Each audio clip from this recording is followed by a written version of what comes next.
हर साल जब सावन आता है तो शिव मंदिरों में भीड़ उमड़ पड़ती है।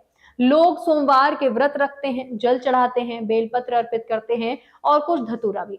लेकिन क्या आपने कभी सोचा है कि आखिर सावन में ही शिव को पूजा क्यों जाता है और क्यों बेलपत्र और धतूरा शिव को इतने प्रिय हैं?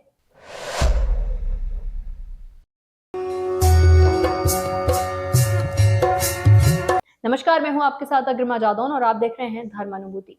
दरअसल इन सवालों का जवाब हमें पौराणिक कथाओं और धार्मिक शास्त्रों में मिलता है। मान्यता है कि जब समुद्र मंथन हुआ था तब उनमें से निकला था विष, ऐसा जहर जो पूरे ब्रह्मांड को जला सकता था। उस समय भगवान शिव ने ही वो विष पीकर सृष्टि की रक्षा की। कहते हैं सावन का महीना वही समय था जब शिव ने कालकूट विष को अपने कंठ में धारण किया था। तभी से ये महीना शिव भक्ति के लिए सबसे पवित्र और प्रभावशाली माना जाता है। अब सवाल आता है, बेलपत्र क्यों?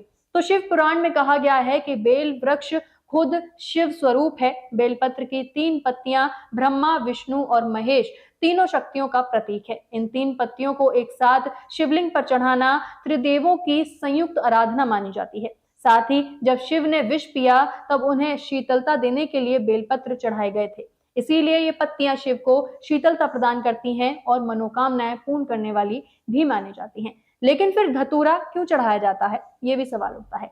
धतूरा एक विषैला फल है और शिव स्वयं विषधारी हैं, यानी कि नीलकंठ हैं। विष के साथ उनका संबंध बहुत गहरा है। धतूरा भी उन्हें विष की तरह प्रिय है।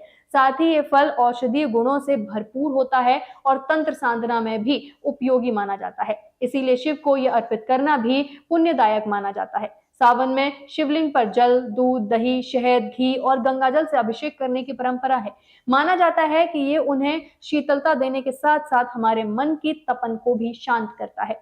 साथ ही बेलपत्र चढ़ाते समय शिव के लिए विशेष मंत्र जाप भी किए जाते हैं। सावन केवल पूजा का नहीं बल्कि आत्मचिंतन और साधना का भी महीना है। ये समय है शिव से जुड़ने का, खुद के भीतर छिपे रौद्र और शांत दोनों पक्षों को समझने का।